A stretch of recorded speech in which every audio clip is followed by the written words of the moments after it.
નમસ્કાર મિત્રો, આજે આપણે સીમાંત પડતર પદ્ધતિના ફરી એક દાખલાની ગણતરી કરીશું. દાખલા નંબર 37. રાકેશ કંપની લિમિટેડની નીચેની માહિતી આપેલી છે. વર્ષ 2020-21 કુલ પડતર આપણને આપેલી છે. નફો કે ખોટ આપણને આપેલું છે. મિત્રો, આપણે જે અગાઉ દાખલા જોયા એમાં પણ અલગ પદ્ધતિથી દાખલાની ગણતરી થતી હતી. તો મિત્રો, આ દાખલો છે એ પણ અલગ પદ્ધતિથી દાખલો ગણવામાં આવે છે, કારણ કે આપણને શું આપેલું છે? કુલ પડતર આપેલી છે અને નફો કે ખોટ આપેલો છે. તો મિત્રો, જ્યારે પણ આપણે સીમાંત પડતર પદ્ધતિના દાખલાની ગણતરી કરવાની હોય, કોઈ પણ પદ્ધતિ હોય, તેના માટે સૌપ્રથમ આપણે આ માહિતીની જરૂરિયાત પડે છે. વેચાણ માઇનસ ચલિત ખર્ચા એટલે આપણને ફાળો મળે, એમાંથી સ્થિર ખર્ચા બાદ કરીશું એટલે આપણને શું મળશે? નફો મળશે. તો મિત્રો, આપણને આ પ્રકારની કોઈ પણ માહિતી આપણને આપેલી નથી, જેના માટે આપણે પહેલા ગણતરી કરી નાખીએ અને આ માહિતી શોધી નાખીએ, પછી આપણે દાખલાની ગણતરી કરીશું. તો આપણને જે વર્ષ આપેલા છે એ વર્ષ આપણે લખી દઈશું 2020 અને 2021. પડતર આપણને આપેલી છે 3,54,750 પહેલા વર્ષે, અને બીજા વર્ષે આપણને પડતર આપેલી છે 4,53,750. નફો કે ખોટ આપણને આપેલી છે, તો પ્રથમ વર્ષે આપણને ખોટ આપેલી છે 24,750 ખોટ આપેલી છે, અને નફો બીજા વર્ષે આપેલો છે 41,250. તો મિત્રો,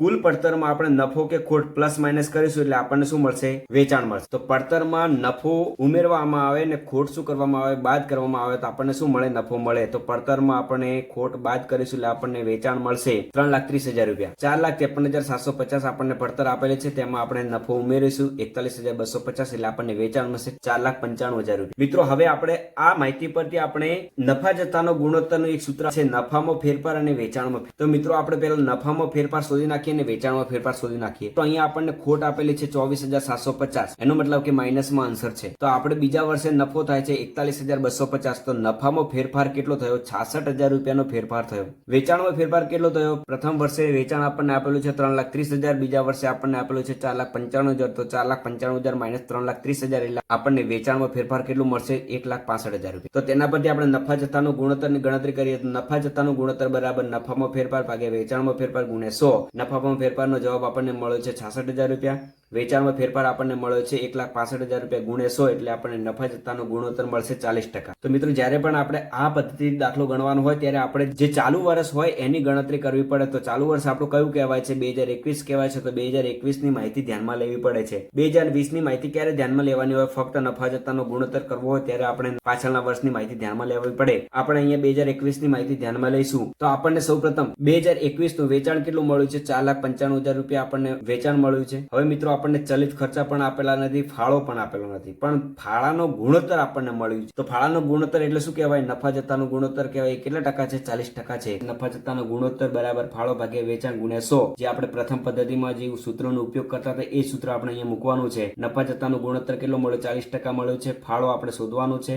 વેચાણ આપણું કેટલું છે? 4,95,000 ગુણ્યા 100. ફાળાનો આપણે જવાબ મળશે 1,98,000 રૂપિયા. મિત્રો, આપણને ફાળાનો જવાબ મળી ગયો 4,95,000 માઇનસ ફાળો કરીશું એટલે આપણને ચલિત ખર્ચા મળશે 2,97,000 રૂપિયા. મિત્રો, વેચાણમાંથી ચલિત ખર્ચા બાદ કરી એટલે આપણને શું મળે છે? ફાળો મળે છે. તો ફાળાનો દર કેટલો છે? 40% હોય તો ચલિત ખર્ચાનો દર કેટલો કહેવાય? 60% કહી શકાય. આ બંનેનો સરવાળો 100% થાય. ફાળામાંથી આપણે સ્થિર ખર્ચા બાદ કરવાના છે એટલે આપણને શું મળશે? નફો. તો નફો આપણે દાખલાની અંદર આપેલો છે ચાલુ વર્ષનો કેટલો છે? 41,250. એ અહીંયા મૂકી દઈશું એટલે આપણને ફાળામાંથી ચાલુ વર્ષનો નફો છે 41,250 માઇનસ કરીશું એટલે આપણને સ્થિર ખર્ચા મળશે 1,56,750. હવે મિત્રો, આપણે વિકલ્પોની ગણતરી કરવાની છે. તો પ્રથમ વિકલ્પ કયો છે? નફા જથ્થાનો ગુણોત્તર. તો એ આપણને મળી ગયું છે. નફા જથ્થાનો ગુણોત્તર કેટલો મળ્યો છે? આપણને 40% મળી ગયું છે. બીજા નંબરનો વિકલ્પ છે વર્ષ 2021 માટે સ્થિર ખર્ચાની ગણતરી કરવાની છે. તો સ્થિર ખર્ચા આપણને કેટલા મળ્યા છે? 1,56,750 આપણને સ્થિર ખર્ચા મળી ગયા છે. ત્રીજા નંબરનો વિકલ્પ આપણે ગણતરી કરવાની છે વર્ષ 2021 માટે ચલિત ખર્ચાની ગણતરી કરો. તો મિત્રો, આ જે માહિતી છે એ 2021 ની જ છે. તેમાં આપણને ચલિત ખર્ચા કેટલા મળે છે? 2,97,000 રૂપિયા આપણને ચલિત ખર્ચા મળી ગયા છે. ચોથા નંબરનો વિકલ્પ આપણે ગણતરી કરવાની છે સમતૂર બિંદુ રૂપિયામાં શોધવાનું છે.